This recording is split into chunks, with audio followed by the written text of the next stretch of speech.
Now that's a tasty beverage. Good morning, my lovely YouTubers. So in this video, I wanted to do a garden tour with you guys. I don't know how long this is going to be. I'll try to make it relatively short, but sit back with, your coffee of choice and enjoy. Okay guys, so before we step out onto the porch here, I just want to forewarn you guys that it's a little messy, so excuse the mess. This is not where my plants are going to stay for the entire season.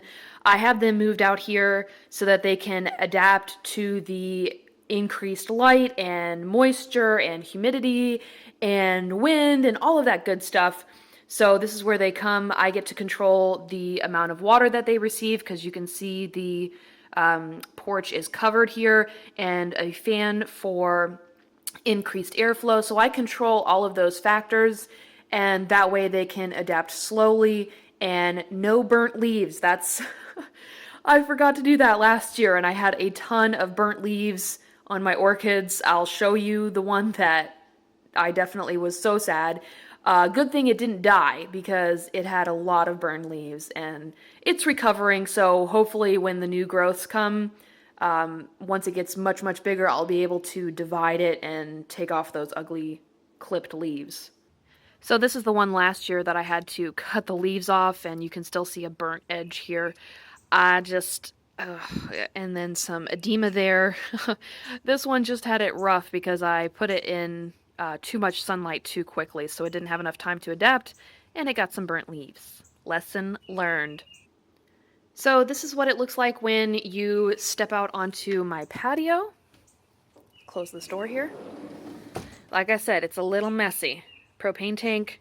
I have this heater here because it has been getting down into the 50s at night, so this space heater here is nice. Of course, you can see my tripod for filming there. Let's see, where are we going to start? I guess we will start over here. This is my Echeveria pulvinata. Just some cuttings that I took off of my mother plant, threw them in this tray, and lo and behold, they decided to grow, which is just like a succulent. They grow in the weirdest conditions. They are survivor plants for sure. Of course, my Epilala cattleya Jackie Bright, coming out with her last bloom here, which is upside down. How lovely. I think it's because I have the sunlight coming from this direction here. So that was my bad, my mistake there. Up here we have my Nepenthes ventrata, I think this is what it is. Here are the pictures. I think this one just opened, so it has a lot of the crispy pictures from wintertime where there wasn't a lot of humidity and it was really, really sad. And I think it's not liking the colder temperatures at night, so it's also really, really hard to keep hydrated because of this small pot. I always have to water this thing like almost every single day because it just dries out so quickly. And so the cold temperatures not being watered enough, that's why I'm getting some discolor on the discoloration, wow, on the leaves here. This is one of my epiphyllums, or epiphyllums, I should say. I think this one has orange flowers whenever it blooms, but I'm not sure if this one is a seedling because it's never bloomed for me, and it's quite small for an epiphyllum. So I'm guessing it needs to get bigger before it will bloom. Got this one at Lowe's, though, which was pretty cool because you don't usually see epiphyllums at hardware stores. Moving down here, this is my little pot full of aeoniums, and they definitely have tree sperm all over them. How lovely. This one right here was dying, and so I cut it, and I didn't expect it to live, but it's actually coming back really, really nicely. This is the newest aeonium that I picked up. I love the pink around the edges. So pretty and eye-catching. So I'm hoping to put these all together. I need to definitely repot this one because it's looking pretty leggy. This right here is my Aloe aristata, I believe. And this one is so hard to pot because what I do is I'll have to cut right there, put it in a new pot, and for some reason it just decides to grow off to the side. So I think this is a natural growing habit for this one, but it's really annoying because it's very top heavy. So I have to watch this one really carefully. It does have a lot of pups. There's a pup right there and a pup on the other side. Ooh, almost almost died. But it's cool because it is in spike right now. I think that's what they're called. Spikes for aloes? I don't know. I'm trying to use orchid lingo for everything. These are just some flower seedlings. I definitely need to repot them and probably water them because they're pretty dry. Moving over here, finally an orchid. This is my Cattleya gaskeliana, let's see, Color Spot by Cattleya gaskeliana Charm. So this is a species orchid, and I know it's a species because the G is lowercase. I plan to do a orchid video, how to read an orchid tag, so stay tuned for that video. Once I get around to making it, that is. But it's really hard as a new grower to understand what our tags mean and to really just look beyond the name to know how to grow our orchids. So I plan on making that video. Stay tuned for that one.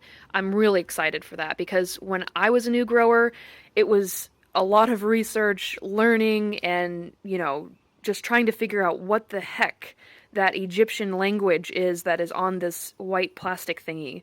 So now this one is really cool because it has 2 growths, and you can probably watch this one grow because I've done this one in all of my update videos.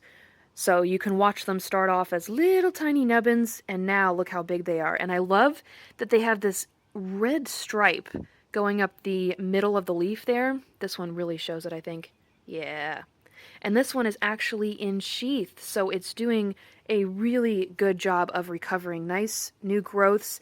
You can see that these older growths here are just papery thin. This was the one I picked up at my local orchid society, so it's doing really well.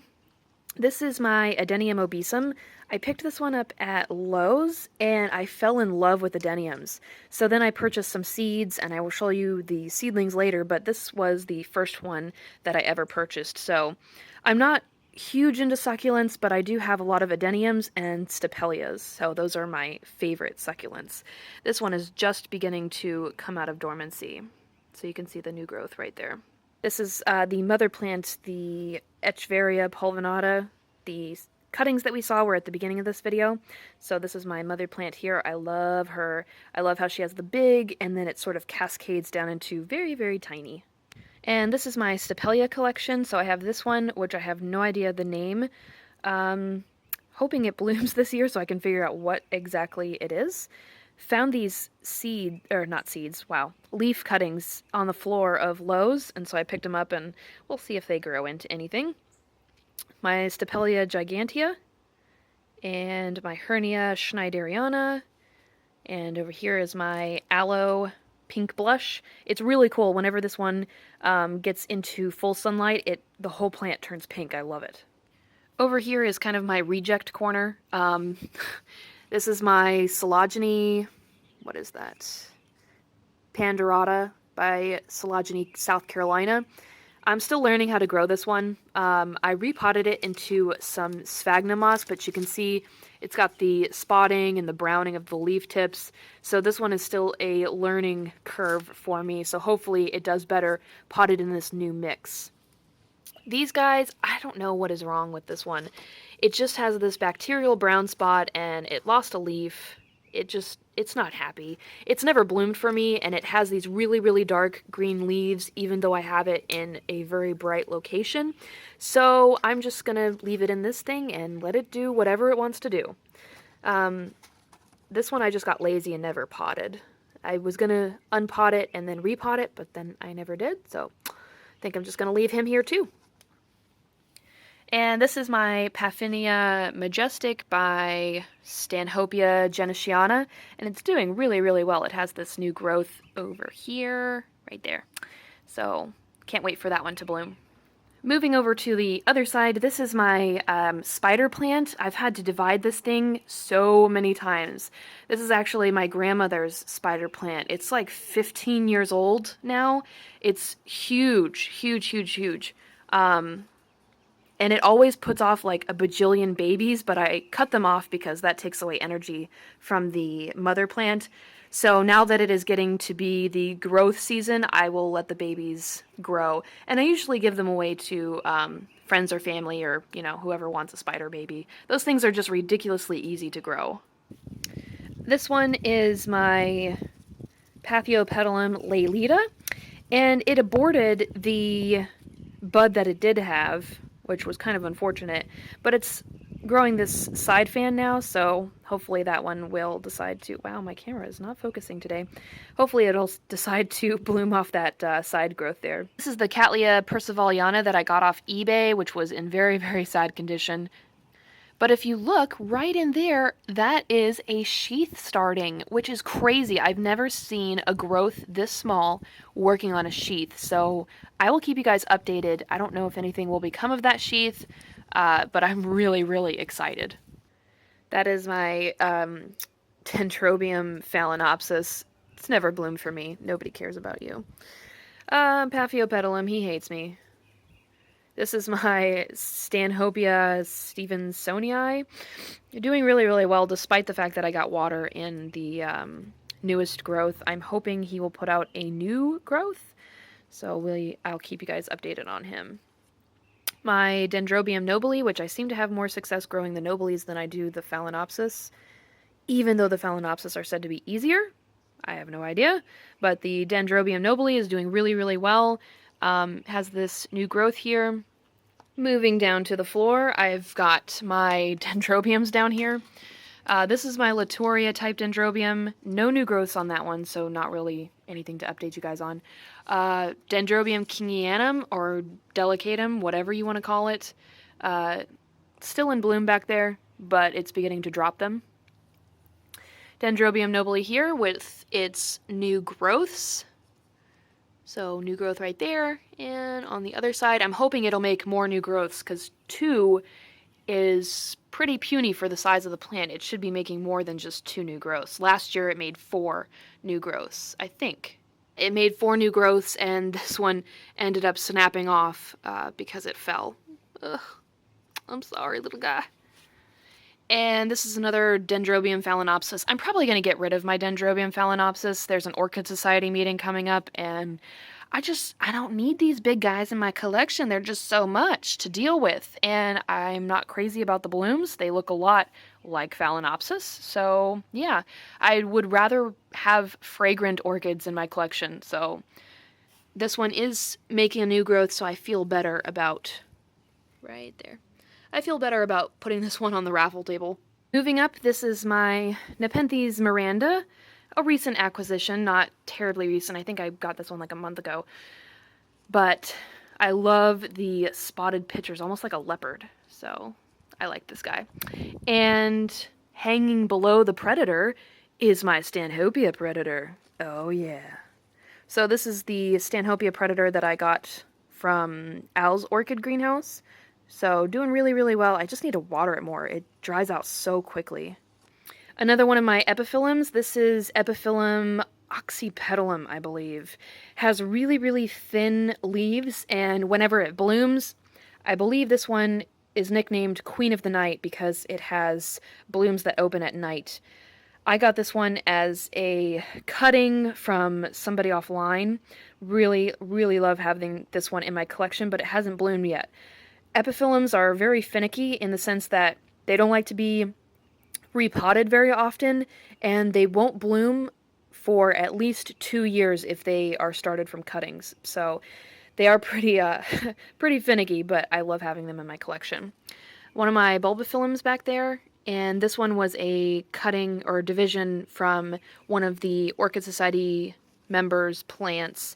It's doing really, really well, has lots of root growth happening.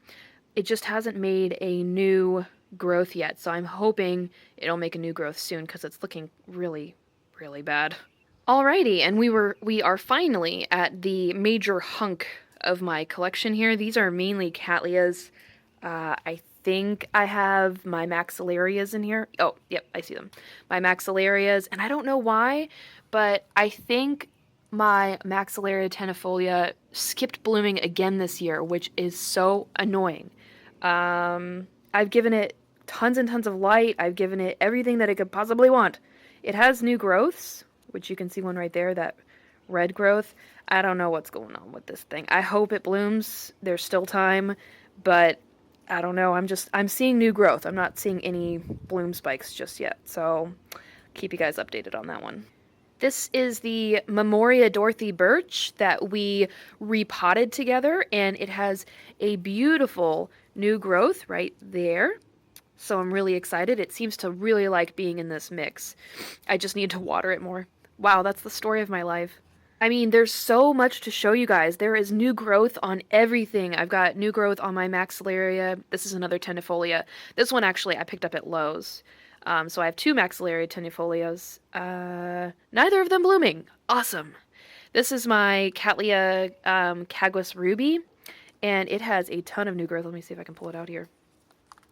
Look at all of that root growth, guys. Oh my gosh. And I think it's going to be making a new lead right there. Hasn't started to make it yet. But I love this orchid because it blooms off of each new lead that it makes. One of my Cattleyas that I recently repotted with a new growth coming out. Cattleyas really do like a lot of moisture, guys, but it's key to let them dry between waterings. So if you're wondering why I have it potted in sphagnum moss, it's just a moist sphagnum. It's not completely sopping wet. I allow them to dry completely, especially in these terracotta pots with these slits in them.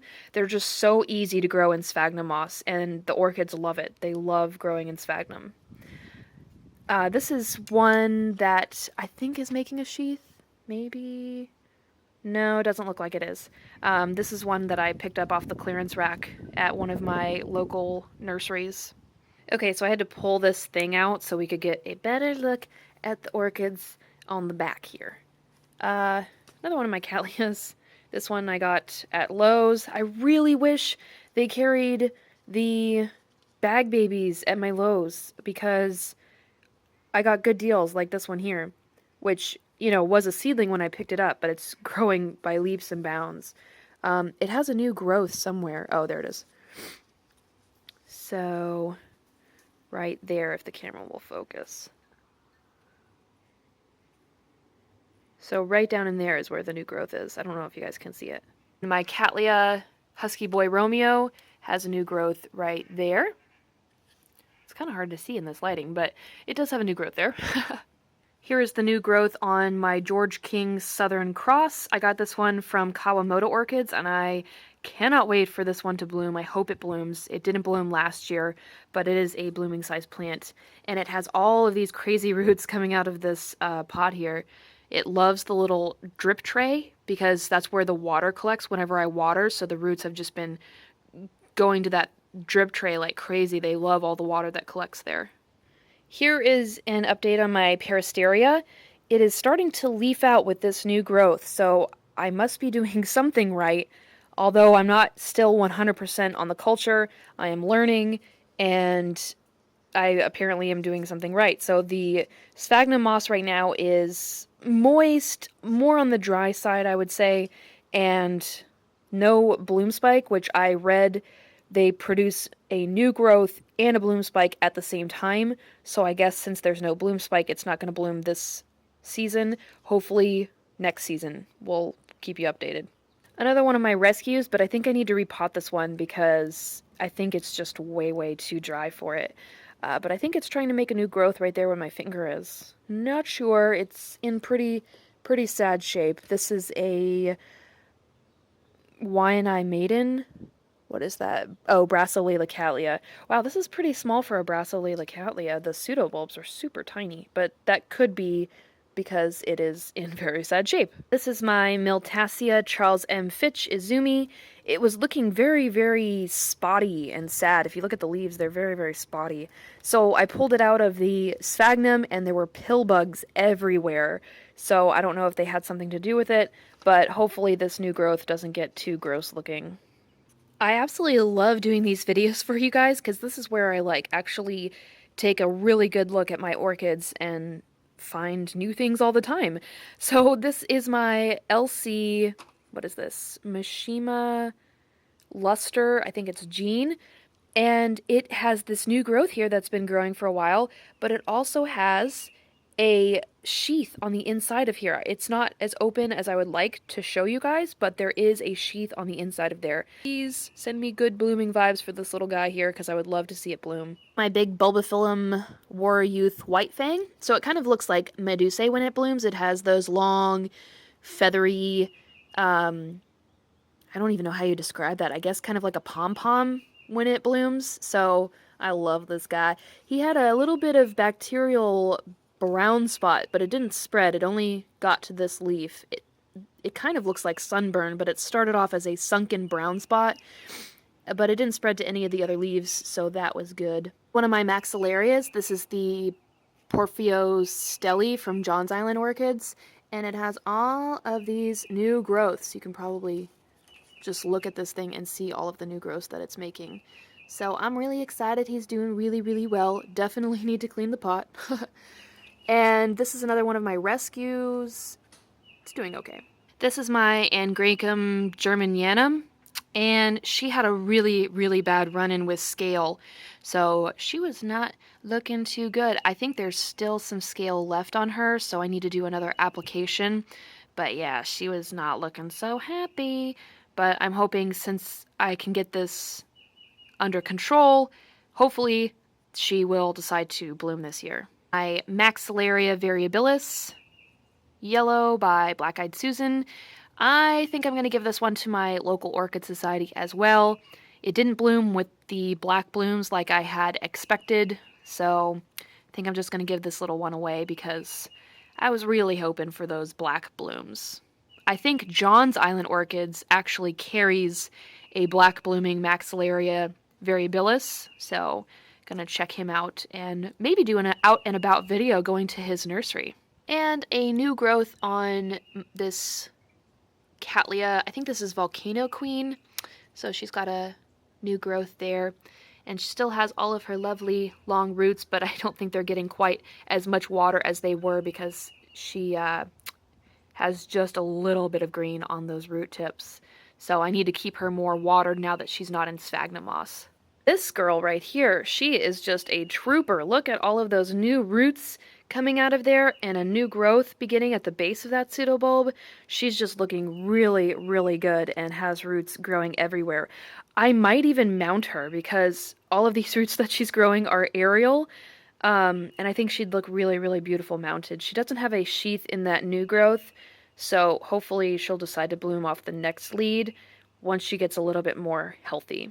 This is my Brassolalia Cattleya Melinda Wheeler, and I put her in this terracotta clay pot just for a little while because she was so top heavy, and then she attached herself.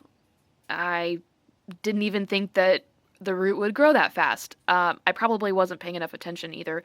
And so she attached herself to the pot, so I just rolled with it, threw some sphagnum moss in there for extra moisture. And my Pisca Recluse, finally leafing out with the new growth there. New growth on this guy, although he's looking very, very just not healthy, but I promise he is healthy. This growth here, which should be maturing soon, and already starting on a new growth there. No new growth from this boy here, except for root right in there. I was really expecting him to start on a new lead, because he is another rescue. I really should have named my channel like Rescue Orchids because I feel like that's what I have in my collection is just all rescues. But yeah, so I'm hoping he will make a new lead. He has these new roots, so a new lead should not be far behind. Another new growth on one of my rescues. This one looks really bad too. This is Briarlee's Fairy Cattleya and has all of these lovely roots. Look at those. Look at those guys. Just hanging out of there and growing. But has new growth, so he's recovering nicely. Layla anceps, which is growing in pure sphagnum and has all of these new roots, which I don't know if you can see them. There they are, the white ones. And I hope that's a new growth starting. I'm not sure. But loves growing in this sphagnum. This was a division that I got from a person off of one of the Orchid Board websites. And I love it because I got it for just paid shipping and handling, which was awesome. So very, very cheap Layla anceps. If you've ever looked at buying Layla anceps, they can be kind of expensive sometimes. One of my new species dendrobiums that I got from Carter and Holmes, this is a Dendrobium Finisterre, and it is in the Laturia section. So definitely keeping up with my Laturia type dendrobiums. I definitely need to repot this one. I've just been so lazy. It's potted in Pro Mix, which I absolutely hate. It's kind of like a soil type mix, but it's making like, I don't even know what that is. It looks like a green booger. I don't know. It doesn't look like a new growth, like a pseudo bulb, but it's something. I don't know. It's definitely my Quasimodo of Cattleyas. Another one that I need to repot. Seems to be a theme in my collection. I think this one is starting with a new growth right there, just peeking out, just peeking out. But it does have these new roots and, of course, all the dead ones that I definitely need to take care of. Come on, Brittany, get with the program. This Oncidium is still clinging to life. I purchased it 2, 3 years ago in this condition, and it's been very, very slow to recover. The new growth it does have, though, growing well despite the low humidity that it used to have. Being outside, I think it's much, much happier. Has all of these roots coming out of the leaf axis there. And finally, a couple of my Paphiopedilums. This is the species path that I got from Andy's Orchids, one of the very few Andy's Orchids I have that is not mounted. I don't really think that Paphiopedilums would live a day being mounted, so it's good that they come in pots. And then one of my recovering Paphiopedilums, I bought this one off of eBay and it came in atrocious condition. This is my Paphiopedilum Lady Booth Isabel, I think. So hopefully she will recover. Alrighty guys, so this is the end of part 1 to my garden tour update. I hope you guys enjoyed it, and stay tuned for the second part of my tour, and we will get to see my tomatoes and my veggies and more orchids. Yay!